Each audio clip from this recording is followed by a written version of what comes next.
ठीक है, चलिए आज का टॉपिक हमारा क्या है? अवध। कल तक हम लोग कहाँ तक पढ़े थे? पंजाब पूरा हो चुका था ना। पंजाब में लास्टली किसको पढ़े थे? पंजाब में सबसे अंतिम में किसको पढ़े थे? मतलब मेन तो रंजीत सिंह ही पढ़े थे ना। दिलीप सिंह मतलब अंतिम थे उनके। ठीक, आज का टॉपिक अभी देखियो, हम बार बार एक ही चीज़ को कर रहे हैं कि अंग्रेज़ों की जो साजिश थी वो क्या था? धीरे धीरे करके सभी क्षेत्रों को अपने कैप्चर में लेना। तो हमने शुरुआत देखा कि बंगाल से इन्होंने शुरुआत किया, तो बंगाल के बाद फिर मतलब उसी के पैरेलल भी चला कई चीज़ें। जैसे बंगाल के साथ साथ कौन चला? बंगाल के साथ मैसूर की जो बात बोलते हैं, मैसूर का क्षेत्र, फिर मराठे के बाद पंजाब के बाद अवध। तो अवध को सबसे अंतिम में जो है इसको कैप्चर करता है। अब बाकी क्षेत्र को पहले ही कैप्चर कर चुका होता है। अवध का मतलब जो यूपी का जो एरिया आप देख रहे हो ना, बुंदेलखंड का जो एरिया आप देख रहे हो, यूपी बुंदेलखंड का जो एरिया है उसको अवध ही कहते हैं। ठीक है, इसको 1856 में जो है विलय किया गया था। अब इसके बाद जो है यहाँ से बाद जब 1857 की क्रांति होगी उसके बाद देखना कि अंग्रेज खुद ही कहते हैं कि हम विलय और विस्तार की नीति को क्या करेंगे? त्याग देंगे। 1857 में क्रांति होगी, फिर 1858 में क्या होगा? महारानी का शासन होगा। मतलब कि एक तरह से कह लीजिए कि इंग्लैंड की तरफ से प्रत्यक्ष शासन। अभी तक क्या हो रहा था? अभी तक जो शासन चल रहा था ईस्ट इंडिया कंपनी के माध्यम से चल रहा था। जबकि अब क्या बोलेगा? अब वहाँ के प्रतिनिधि जो ब्रिटेन के प्रतिनिधि है वो कहेंगे कि अब भारत में मतलब जो शासन का जो चलने का जो तरीका होगा वो किसके थ्रू चलेगा? डायरेक्ट चलेगा। अब ब्रिटिश मतलब ईस्ट इंडिया कंपनी के माध्यम से नहीं बल्कि डायरेक्ट चलेगा, ब्रिटेन खुद करेगा। ठीक है, तो अवध का विलय देखते हैं सबसे बाद में होता है, और ये भी डलहौजी के माध्यम से काफ़ी चीज़ें हम लोग जानते हैं कि डलहौजी का नेचर कैसा था? हड़प नीति। वो मतलब वो हड़पने का मतलब क्या है? वो कोई ना कोई बहाना ढूंढता है आपको हड़पने का। जैसे देखते हैं आसपास में कुछ ऐसे दबंग टाइप के लोग होते हैं। देखिएगा, अगर दो ज़मीन मान लो कोई गाँव का कोई ज़मीन है, एक ज़मीन किसी कमज़ोर वर्ग का लोगों का है और एक ज़मीन जो है अगर किसी मजबूत वर्ग का हो, तो देखिएगा वो धीरे धीरे क्या करेगा? अपना ज़मीन का जो अड्डा जिसको मेड़ बोलते हैं ना, मेड़ का हर साल थोड़ा थोड़ा करके बढ़ाते जाएगा। बगल वाला सोच रहा है कि भाई उसको दिख रहा है गलत तो हो रहा है, लेकिन वो चाह करके भी क्या हो रहा है? वो लड़ाई झगड़ा करना नहीं चाहता है। जानता है कि सामने वाला कैसा है? लड़ाकू किस्म का है। तो लड़ाकू किस्म का इसलिए उससे लड़ना चाहता नहीं है। लेकिन इसी बात का वो फ़ायदा कौन उठाता है? पड़ोसी को पता है कि ये मुदब्बू है, ज़्यादा कुछ बोलेगा नहीं, और धीरे धीरे कर करके क्या करना है? पूरा कैप्चर, पूरा खेत पर ही कैप्चर। किसी दिन बोल देगा ये खेत तेरा था ही नहीं। तो अंग्रेज़ों का भी नेचर वैसा ही था। भारत पर धीरे धीरे करके हौले करके क्या किया? भारत पर कैप्चर करते चला गया, और एक दिन ऐसा आया जबकि पूरा कैप्चर कर लिया। दिख ही रहा है। सबसे लास्ट में हम देखेंगे अवध को कैसे कैप्चर किया है। तो सबसे पहले देखते हैं ये जो अवध का जो क्षेत्र था उसका स्थापना कौन किया था? मतलब ऐसे कह लीजिए स्वतंत्र अवध राज्य की स्थापना। मतलब अवध तो पहले भी था लेकिन मुगलों के कंट्रोल में था। जब मुगल धीरे धीरे कमज़ोर होंगे तो मुगल के कमज़ोर होने की वजह से क्या होगा? अब धीरे धीरे अवध का जो मान लीजिए अवध का उस समय जो भी छोटा मोटा सरदार, हाँ बोले, शहादत खां मुगल के अधिकारी आप कह सकते हो। मुगलों के अंतर्गत ये काम करते थे, या मुगलों का आप कह सकते हो कि ये जैसे बंगाल में जैसे मुर्शिद कुली खां पढ़े थे ना, जस्ट लाइक उसी टाइप से था ये भी।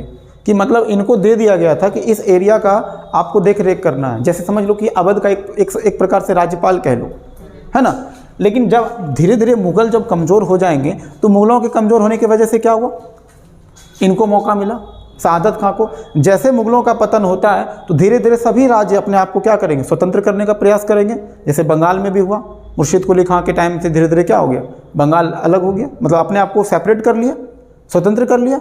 इसी तरह से शहादत खां भी क्या करेगा? 1722 में, चूँकि हम जानते हैं कि 1707 में औरंगजेब की हत्या हो चुकी, हत्या करें, हत्या ही हुई थी ना। हाँ क्या 1722 में स्थापना हुआ था इसका, मतलब 1722 में डिक्लेयर किया गया था ये अवध अब से हमारा स्वतंत्र राज्य है, मुगलों के अधीन नहीं है। वैसे अधीन है लेकिन थोड़ा बहुत है, लेकिन ज़्यादातर अपने आप को क्या बोलता है? बिल्कुल स्वतंत्र है। मुगलों को रियायत देगा थोड़ा बहुत, मतलब मुगल भी इन पर कुछ रियायत करेगा और बदले में ये भी कुछ ना कुछ देता है। मैंने गेट लॉक कर दिया ना वहाँ पे, ठीक है। तो हम क्या देख रहे हैं कि धीरे धीरे, हाँ, औरंगजेब की मृत्यु के बाद, औरंगजेब की मृत्यु कब हुई थी? सन 1707 में। उसके बाद धीरे धीरे क्या हो गया? मुगल का जो प्रशासन था वो धीरे धीरे क्या होता चला गया, कमज़ोर। फिर 1717 में हम देखे थे कि फर्रुखसियर एक शाही फरमान पत्र जारी किया था, तो फर्रुखसियर भी बहुत ज़्यादा मजबूत तो था नहीं। तो अब हमको दिख रहा है यहाँ से धीरे धीरे, चूँकि बंगाल वाले टॉपिक में हम पढ़े थे, अब जब मुगलों का पतन होगा तो इससे क्या होगा, जो भारत के जो स्वायत्त क्षेत्र थे, जो कि अब कह सकते हो स्वायत्त तो कहना ठीक नहीं होगा, जो भारत के कई सारे जो क्षेत्र थे जो कि पहले मुगलों के अधीन आते थे, अब क्या होगा, अपने आप को क्या करेगा, स्वतंत्र करेगा, बोलेगा अब हम मुगलों के अधीन नहीं होंगे। उसी समय शहादत खान ने स्वतंत्र अवध राज्य की स्थापना किया। इसलिए कहा जाता है कि अवध की स्थापना किनके द्वारा किया गया, शहादत खान के द्वारा, ठीक है। और उन्होंने क्या किया, उन्होंने अपनी राजधानी कहाँ बनाया, फैजाबाद। ये फैजाबाद कहाँ है, अभी जहाँ चूड़ी वगैरह बहुत ज़्यादा बनता है, अब यूपी में एक क्षेत्र है फैजाबाद, वो फैजाबाद वहाँ पे चूड़ी का जो है मेन, चूड़ी के लिए जाना जाता है, वहाँ पे चूड़ी का जो है इंडस्ट्री वगैरह बहुत ज़्यादा आपको मिलेगा। मतलब उनको ज़्यादा, देखिए फैजाबाद, देखिए यूपी का उसको सबसे सेफ जगह नज़र आया। अक्सर कोई भी शासक राजधानी वहाँ बनाता है वहाँ जहाँ की चारों तरफ से हमले वगैरह होने का संभावना कम हो, और जहाँ राजा को रहना भी थोड़ा कंफर्टेबल लगता हो। तो फैजाबाद इनका खुद का अपना कह सकते हो घर के जैसा था, इसलिए उन्होंने राजधानी कहाँ बनाया, फैजाबाद। अच्छा, ये एक इम्पॉर्टेंट था। इसके अलावा और एक इम्पॉर्टेंट क्या था कि इन्हीं के टाइम में क्या हुआ था, इन्होंने क्या किया था, मतलब शहादत खान ने नादिर शाह को हमले के लिए आमंत्रित किया था, दिल्ली पर हमला, क्योंकि जान रहा था कि अभी हमने बताया ना कि मुगल धीरे धीरे क्या हो चुके हैं, कमज़ोर हो चुके हैं। तो उनको लगा कि मुगल कमज़ोर है, यही मौका है, ऐसा करते हैं कि जो है नादिर शाह को बुलाते हैं और नादिर शाह को कहते हैं कि तुम दिल्ली पर अटैक करो और फिर दिल्ली का कुछ क्षेत्र जो भी लूट के ले जाना है तुम ले जाओ, बाकी दिल्ली भी क्या होगा, हमारा होगा। मतलब इनका कहीं ना कहीं ध्यान ये था कि दिल्ली पर भी पूरी तरह से कैप्चर किसका हो, हमारा। जब मुगल कमज़ोर होंगे तो बाकी क्षेत्रीय शक्तियाँ तो मजबूत होंगी ना। तो देख रहे हैं ना, शहादत खां का भी मन थोड़ा सा मूड बढ़ा हुआ था कि ऐसा करते हैं, हमला करने के लिए बुलाते हैं किसको, एक विलेन है ये, नादिर शाह कौन है, जान ही लो ना, कोहिनूर हीरा, अब यहाँ से आएगा चलेगा मामला, ठीक है। तो नादिर शाह को दिल्ली पर हमले के लिए आमंत्रित किया, लेकिन क्या हुआ, ये बात किसी तरह उसको पता चल गया था, भेद, मतलब उसको ये लगा कि अगर ये बात किसी को पता चल गया, खास करके मुगलों में किसी को पता चल गया कि नादिर शाह को हमने इनवाइट किया था किस चीज़ के लिए, हमला करने के लिए, तो बहुत लोचा हो जाएगा। नादिर शाह भी तो मुगल ही था। नहीं ना, नादिर शाह अफगानी थे, अफगानी मतलब लुटेरा कह सकते हो आप, समझ रहे हो। मतलब एक तरह से ऐसे कह लो कि किसी को आप किराए के टट्टू बुला रहे हो मार करने के लिए, बस समझ लो यही लठैत था वो, है ना। ये विदेशी आक्रमणकारी था, बहुत बेदर्दी से लोगों की हत्या करता था ये। तो वो शहादत खां इसलिए बुलाया था ना ताकि दिल्ली पर हमला करके दिल्ली को क्या कर लें, कैप्चर कर लें। तो अब ये चीज़, उनको ये चीज़ चिंता सताने लगा कि अगर ये भेद खुल गया कहीं भी, तो भेद खुलने के डर पे वो क्या किए, मतलब उनको लगा था कि कुछ कुछ लोगों को पता चलने वाला है, उनको लगा कि अगर पता चल गया तो मेरा क्या हल करेगा, क्योंकि तो बगावत है ना, तो विश्वासघात है। इसी वजह से इन्होंने क्या किया, सुसाइड कर लिया, मर गया। इनका हाँ, शहादत खां का चैप्टर क्लोज हो गया, इतना ही था इनका। लास्टली क्या कर ले, सुसाइड कर ले। देखा जाए तो आपने अच्छा काम किया, माना कि शहादत खान ने अच्छा काम किया, अवध की स्थापना किया, वो तो मुगलों की कमजोरी थी, वरना अवध की स्थापना, अवध अपने आप को स्वतंत्र कभी कर ही नहीं पाता। लेकिन इन्होंने चलो ठीक है राजधानी फैजाबाद बनाया, ये भी चलो ठीक है। लेकिन क्या देख रहे हैं, नादिर शाह को अगर आप विदेशी शक्तियों को बुलाकर अपने ही क्षेत्र पर हमला करवा कर आप अपना लालच पूरा करना चाहते हो, ये तो किसी भी एंगल से ठीक नहीं माना जाएगा। आप बात समझ रहे हो। जस्ट लाइक वैसे ही अगर कोई मान लो जैसे कि यहाँ पर कोई व्यक्ति चाहता है, कोई सीएम चाहता है, उसका भी हेल्प किया था रणजीत सिंह का सर, कौन, वही नादिर शाह। हाँ, ताकि दिल्ली मेरे कैप्चर में हो जाए, उसको दिल्ली भी तो चाहिए था ना, मतलब लालच था ना कि पूरा दिल्ली पर हमारा कैप्चर हो। इसी वजह से दिल्ली तो मुगल का था ही, मुगलों का था ना, तो ये मुगल थोड़ी थे, उसका अधिकारी, ये तो अधिकारी तो अपने आप को अलग कर लिए ना मुगलों से, इन्होंने अपने आप को मुगलों से अलग कर लिया। मुगल का मामला अलग है, इनका मामला अलग, तभी तो स्वतंत्र हुए ये, है ना। जब स्वतंत्र हो जाएंगे तभी तो ये अपने आप को क्या करेंगे, कोशिश करेंगे हम भी मुगलों के तरह मजबूत बने। हर किसी की लालच होती है हम वैसा बड़ा आदमी बने, ठीक है। तो ये था हमारा क्या, सुसाइड करके इनका चैप्टर शहादत खां का क्या हो गया, शहीद हो गया। शहादत को हम शहादत दे दी, है ना। शहादत खां का मामला खत्म। अब देखते हैं आगे हम स्किन का सफदरजंग। सफदरजंग, अब इनका टाइम कब से कब तक था, 1739 से लेकर के 54 तक इन्होंने शासन किया अवध पे। और इनके समय में क्या हुआ था कि मुग़ल सम्राट अहमद शाह ने इन्हें वजीर बनाया। उस समय मुग़ल सम्राट कौन था, अहमद शाह ने इनको क्या बनाया था, वजीर नियुक्त किया था। इनका जो कार्य कुशलता था वो बहुत ही ज़बरदस्त था, इसलिए अहमद शाह ने अपने टाइम में इनको वजीर बनाया था। अतः इन्हें नवाब वजीर के नाम से भी क्या जाता है, जाना जाता है। तो चलो भाई, अच्छा बात है कि कम से कम वो गलती ये नहीं दोहराया जो गलती की शहादत खान ने मुग़लों के खिलाफ नादिर शाह को बुला करके, नवाब वजीर के नाम से अहमद शाह जाना, नहीं, नवाब वजीर के नाम से इनको जाना जाता है, सफदरजंग को। मतलब ये उपाधि जो था ना नवाब वजीर, इन्होंने दिया था, अहमद शाह ने दिया था। किसने दिया था? अहमद शाह इनको बोलते थे। इनका काम बहुत अच्छा था, तो इनके अच्छे कार्य कुशलता को देखते हुए इन्होंने इसको अपना वजीर नियुक्त किया था। भाई वजीर किसी को ऐसे थोड़ी नियुक्त बना कर लोगे, जिसमें दम होगा, जिसमें काबिलियत होगा, उसी को ना वजीर बनाओगे। तो इनकी कार्य कुशलता को देख करके, इनको वजीर बनाया था। और इन्हीं को, इसी वजह से इनको क्या बुलाया था, इनको बुलाया था नवाब, इनको नवाब वजीर बोला जाता है। ठीक है, उसके बाद देखते हैं हम लोग सुजाउद्दौला का जो मामला देखते हैं। सफदरजंग का तो मामला, बाबू रोने लगा क्या पास में? बहुत बढ़िया, लगता है पिटाई लगा है जिसको जम के। चिल्लाओ बाबू चिल्लाओ, बचपन सबका ऐसा ही गुजरा है ना। पहले बचपन में मार खाने के बाद लोग ऐसे ही चिल्लाते थे, ज़ोर ज़ोर से चिल्लाते थे। अब तो लोग रोना ही भूल गए, अब कहाँ रो पाते हैं लोग। अब अगर किसी को प्रॉब्लम भी होता है ना, पेन भी होता है ना, अब लोग रो कहाँ पाते हैं। जैसे जैसे उम्र बढ़ता है, व्यक्ति के मुंह से आवाज़ नहीं निकलता है, वो अंदर ही अंदर क्या हो जाता है, चुभते जाता है। इसलिए आप देखना, कभी भी छोटे बच्चों को हार्ट का प्रॉब्लम जल्दी नहीं होता है, हार्ट का, बीपी का आम तौर पे प्रॉब्लम नहीं होता, क्योंकि वो एक्सप्रेशन को खुलकर, मतलब किसी भी एक्सप्रेशन को खुल के जताते हैं। और हम लोग मतलब हंसने में भी कंजूसी होता है और रोने में भी कंजूसी, क्योंकि रोना ही बुज़दिली का एक प्रतीक माना जाता है। जबकि मेरे ख्याल से रोना तो बहुत ज़रूरी है। कभी किसी चीज़ के लिए अगर दुख हो, बेशक सामने में मत रो, बाथरूम लॉक कर लो, फ्लैश ऑन कर लो, मतलब वो गीजर वगैरह, वो क्या बोलते हैं उसको, झरना वगैरह ऑन कर लो, और खूब रोना, जितना दिल करे रो लो। और उसके बाद आराम से तौलिया वौलिया से पोंछ पाछ के, पता है क्या होता है, उससे स्ट्रेस कम होता है। एक जो हार्मोन्स जो निकलता है आंसू के वजह से, तो वो स्ट्रेस कम होता है उसके वजह से। इसलिए कहते हैं कि एक्सप्रेशन, जैसे हंसना एक एक्सप्रेशन होता है ना, तो रोना भी एक्सप्रेशन है। लेकिन वो अलग बात है कि लोगों को अच्छा, मतलब कि लोगों को पसंद कौन सा एक्सप्रेशन आता है, हंसने वाला। रोने वाला एक्सप्रेशन तो किसी को पसंद आता नहीं है। तो वो अपना अपना चॉइस है, लेकिन दोनों ही चीज़ हमारे लिए ज़रूरी है। ये बच्चा चिल्ला चिल्ला के रो रहा है, सही है, हाँ, पूरा दम लगा के रो रहा है। चलो, इनका चैप्टर क्लोज हो गया ना। ज़्यादा कुछ नहीं पढ़ना था, सफदरजंग के बारे में इतना जाना था। भाई साहब तुम नवाब थे, बस खत्म है। तुमको क्या बनाया गया था, नवाब वजीर के नाम से जाना गया था। अब मुगल सम्राट किन्होंने बोला था इनको नवाब वजीर? ऐसे पूछ सकता है, निम्नलिखित में से किसे नवाब वजीर के नाम से जाना जाता है? दे देगा 4 ऑप्शन, सआदत खां, सफदरजंग, शुजाउद्दौला, आसुफदौला। सआदत खां को देख के ही समझ में आ जाना कि सुसाइड कर लिया होगा, इसका तो बात ही नहीं होता है। सआदत हो गया, शहीद हो गया होगा।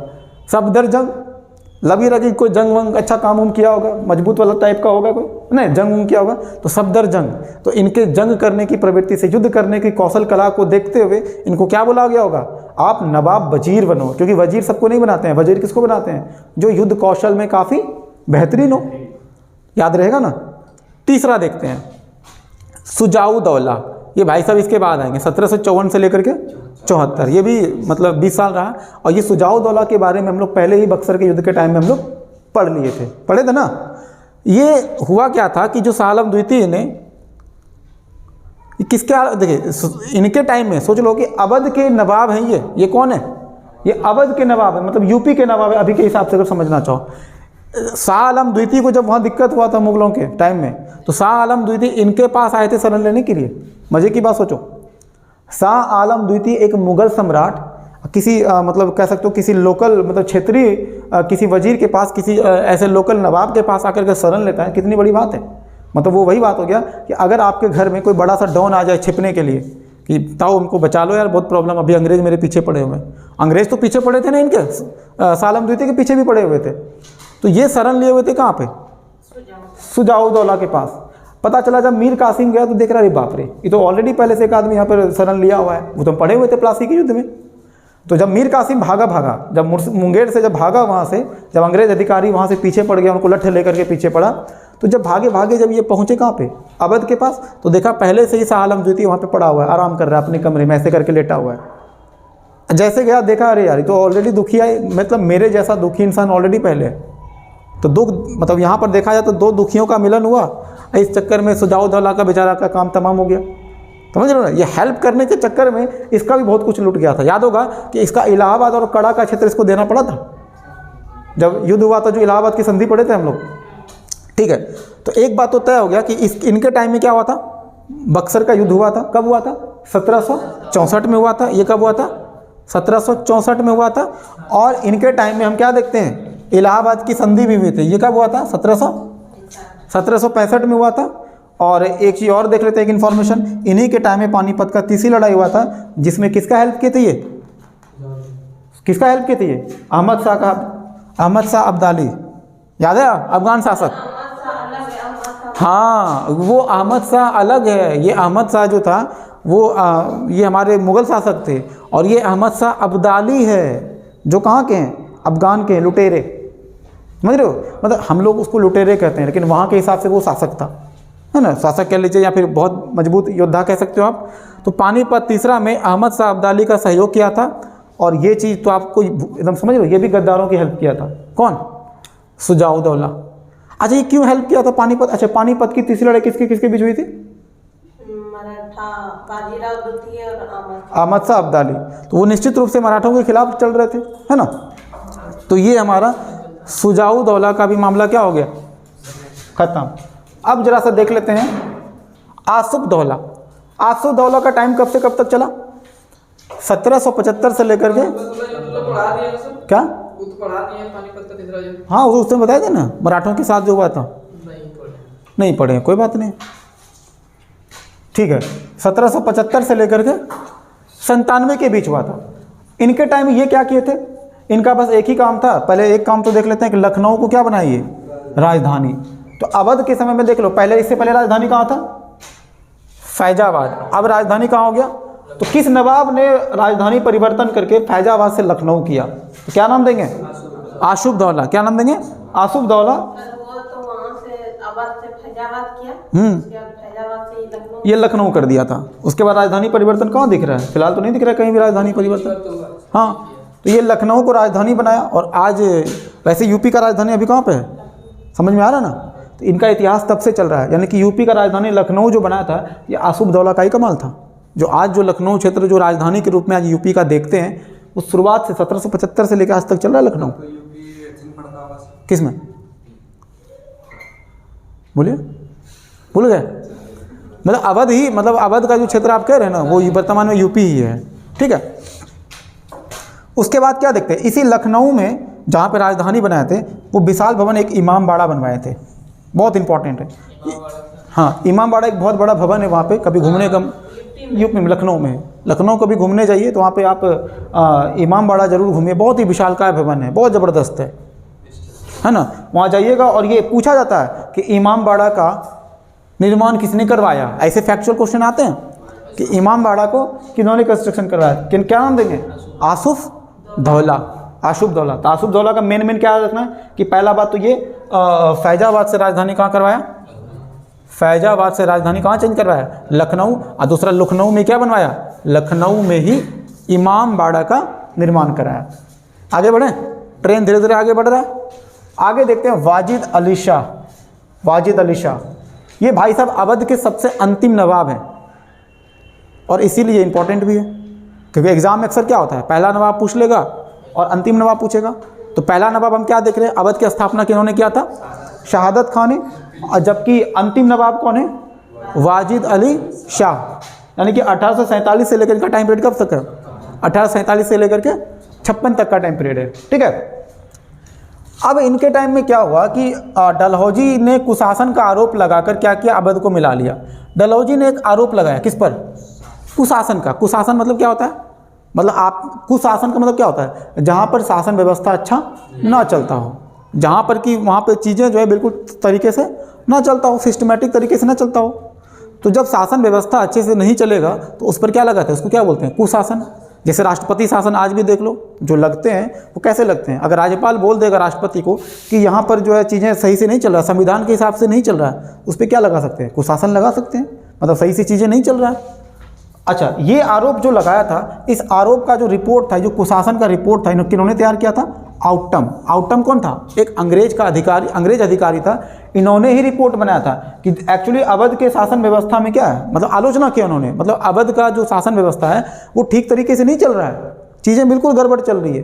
अरे कुशासन का मतलब क्या, सीधी सी बात ऐसे समझो, बस वो ये कहना चाह रहा है कि जिस हिसाब से हम चाहते हैं उस हिसाब से नहीं चल रहा है, इनके हिसाब से कुशासन था। जबकि दूसरा ब्रिटिश अधिकारी देखिए बिशप हीबर और कैप्टन लॉकेट, जो कि क्या था, गैर सरकारी रिपोर्ट है, जबकि ये क्या है, ये सरकारी रिपोर्ट है। ये क्या है, सरकारी रिपोर्ट है। सरकारी रिपोर्ट का मतलब क्या, ब्रिटिश का जो अपने अधिकारी होते हैं उनका रिपोर्ट है। उन्होंने कहा कि अवध में शासन व्यवस्था बिल्कुल खराब तरीके से चल रहा है, जबकि ये क्या बोला, बिशप हीबर और कैप्टन लॉकेट क्या बोलता है कि मतलब अवध में शासन खराब छोड़ो, काफ़ी लाजवाब तरीके से चल रहा है। इसलिए बहुत प्रशंसा किया उन्होंने, बोला कि अवध में शासन व्यवस्था एक नंबर चल रहा था। तो इसी से पता चल रहा है कि डलहौजी के मन में था कुछ और। ये सीधी सी बात है कि अब जो है डलहौजी को ये बात समझ में आ चुका था कि कोई इसको बहाना नहीं मिल रहा था ना, अवध को कैप्चर करने का कोई बहाना नहीं मिल रहा था। सोचा करें तो करें, क्या करें, तो सोचा कि ऐसा करते उस पर करप्शन का चार्ज लगा दो, भ्रष्टाचार का लगा दो, बोल दो कि वहाँ पे शासन व्यवस्था ठीक से चल नहीं रहा है, सिस्टम सही से काम नहीं कर रहा है। और ये सब बोल करके क्या किया, उस पर आरोप लगा के उसको कैप्चर कर लिया। और उसके बाद फिर क्या बोलेगा अब से हम लोग पूरी, जैसे 1857 की क्रांति होगी, फिर 1858 में क्या बोलेगा कि अब से हम लोग विस्तार और विलय की नीति क्या करेंगे, खत्म कर देंगे। तो हम क्या देखें, 1857 में क्या होता है, क्रांति होगा, और क्रांति के बाद फिर क्या होगा, 1858 में क्या बोलेगा कि सारे, अब यहाँ पर ईस्ट इंडिया कंपनी की जगह पर किसका हुकूमत हो जाएगा, ब्रिटिश हुकूमत। किसका हो जाएगा, ब्रिटिश हुकूमत हो जाएगा। और उसके बाद से क्या बोलेगा हम विलय और विस्तार की नीति हम लोग त्याग देते। अब जब कोई जगह बचा ही नहीं, जब सारा क्षेत्र तुमने कैप्चर कर ही लिया तो कुछ बचा, उधर आपने बंगाल ले ही लिया, मैसूर ले ही लिया, मराठा क्षेत्र आपने ले ही लिया, अवध आपने ले ही लिया, पंजाब का क्षेत्र आपने ले ही लिया, तो बचा क्या। और अब कहते हो कि नहीं चलो ठीक है, अब से जो है हम लोग विस्तार और विलय की नीति नहीं करेंगे और अच्छे से शासन करेंगे, ईस्ट इंडिया कंपनी की तरह हम लोग जो है उतने कठोर नहीं होंगे। मतलब यही हुआ कि 100 क्या बोलते हैं इसको, 100 चूहे खाकर बिल्ली चली हज पे, समझ रहे हो ना, सारा निपटा दिए हो। अब बोलते हो कि हम मतलब विस्तार और विलय की नीति करेंगे ही नहीं करेंगे। एक्चुअली जितना करना था वो तो तुमने कर नहीं लिया। एक बार इसको बैंडिंग करें, रिकॉल कर लेते हैं तेजी से। तो क्या देखते हैं, अवध का नवाब के अवध का विलय में सबसे पहले देखते हैं अवध साम्राज्य की स्थापना किन्होंने किया, शहादत खान ने। शहादत खान ने अपनी राजधानी कहाँ बनाया, फैजाबाद में। इन्होंने शहादत खान ने नादिर शाह को दिल्ली पर हमले के लिए बुलाया और उनको ये डर था कि अगर ये भेद कहीं पर खुल गया तो लोग मेरी क्या हासिल करेंगे, खास करके जो मुगल सम्राट थे। इसी डर से उन्होंने क्या किया, उन्होंने सुसाइड कर लिया। तो ये था हमारा क्या, शहादत खान का। उसके बाद देखते हैं सफदर जंग का। सफदर जंग का हम लोग देखते हैं कि 1739 से लेकर के 54 तक का टाइम पीरियड था। इन्होंने मुगल सम्राट अहमद शाह ने, मतलब इनके टाइम में क्या हुआ था कि मुगल अहमद शाह ने इनको वजीर बनाया, अपना वजीर बनाया था। और इसीलिए इनको क्या बोलते थे, नवाब वजीर की उपाधि मिला था। तो नवाब वजीर की उपाधि किन्होंने दिया था इनको, मुगल सम्राट अहमद शाह ने। किसको बनाया, सफदर जंग ने। उसके बाद देखते हैं सुजाउद्दौला। सुजाउद्दौला का टाइम कब से कब तक है, 1754 से लेकर के 74 तक है। और इन्हीं के टाइम में क्या हुआ था, बक्सर का युद्ध हुआ था। और बक्सर का युद्ध के समय में क्या हुआ था, शाह आलम द्वितीय जो है वो ऑलरेडी पहले से वहाँ थे और मीर कासिम भी भाग कर कहाँ गया था, इन्हीं के पास गया था। तो बक्सर का युद्ध और इलाहाबाद की संधि इनके टाइम में हुआ था। तो ये ध्यान में रखना है, क्योंकि एक पार्टी इलाहाबाद की संधि जब हुआ था तो ये भी तो थे, है ना। इन्होंने याद होगा कि सुजाउद्दौला ने ही इलाहाबाद और कड़ा का क्षेत्र किसको दिया था, अंग्रेज को नहीं दिया था, शाह आलम द्वितीय को दिया था। और अंग्रेज को तो वो 50 लाख रुपए हर्जाना दिया था, युद्ध हर्जाना। और साथ ही साथ ये भी बोला था कि तुम अपने यहाँ सेना मेरा रखोगे, जिसका खर्चा कौन देगा, तुम दोगे। अंग्रेज बोल रहा है इसको, शहादत खान को, ठीक है। और हम क्या देखे थे, इन्हीं के टाइम में पानीपत का तीसरा लड़ाई हुआ था, जिसमें इन्होंने किसका हेल्प किया था, अहमद शाह अब्दाली का हेल्प किया था। तो गद्दार, अगर आप जैसे कहना, अब आप इसको किसी को सही लग सकता है, किसी को गलत लग सकता है, पर मेरे हिसाब से अगर थोड़ा थोड़ा अगर गद्दारी करनी है तो अगर देखने को मिले, वो कहाँ दिखता है, एक शहादत खान में दिखता है, क्योंकि इन्हें नादिर शाह को बुलाया था दिल्ली पर हमला कराने के लिए। और दूसरा ये सुजाउद्दौला की बात कह सकते हो, है ना। उसके बाद हम क्या देखते हैं, आसूफदौला। इनका टाइम कब से कब तक है, 1775 से लेकर के 97 तक। इन्होंने किसको, फैजाबाद से राजधानी कहाँ कर लिया, लखनऊ को राजधानी बनाया। और इन्हीं के यहीं लखनऊ में क्या किया इन्होंने, इमाम बाड़ा का निर्माण करवाया। और फिर देखते हैं वाजिद अली शाह। वाजिद अली शाह क्या थे, ये अवध का अंतिम नवाब था। और इनके टाइम में डलहौजी ने क्या किया था, अवध पर कुशासन का आरोप लगाकर क्या किया, उसको मिला लिया था। मतलब वाजिद अली शाह का कुछ चला नहीं, लगाया कि भाई तुमने मतलब शासन व्यवस्था सही से नहीं किया, करप्शन कर रहे हो। उसको क्या किया, अवध को अपने कैप्चर में ले लिया। जबकि ये जो कुशासन का जो आरोप लगाया था वो रिपोर्ट किनके माध्यम से मतलब बनाया गया था? आउटम, जो कौन थे? अंग्रेज अधिकारी थे। इन्होंने ही कहा था कि अवध के शासन व्यवस्था की आलोचना की थी इन्होंने, ठीक है। और इसी आलोचना के आधार पर डलहौजी ने क्या किया था? कुशासन का आरोप लगा करके वाजिद अली शाह को हटा कर से गद्दी से भगा करके अवध को क्या किया? कैप्चर कर लिया। जबकि हम लोग जानते हैं मतलब ब्रिटिश एक दूसरे अधिकारी जो कि गैर सरकारी रिपोर्ट जो था, जो विशप हीवर और कैप्टन लोकेट के अनुसार अवध में कैसा शासन की क्या चल रहा था? प्रशंसा, और इन्होंने तारीफ किया था। तो इस तरह से हमारा अवध का पूरा टॉपिक क्या हो गया? कवर हो गया। और इससे ज़्यादा पढ़ने का जरूरत भी नहीं है। पीटी हो, मेंस हो, इंटरव्यू, इससे ज़्यादा कहीं पे पूछता ही नहीं है, ठीक है।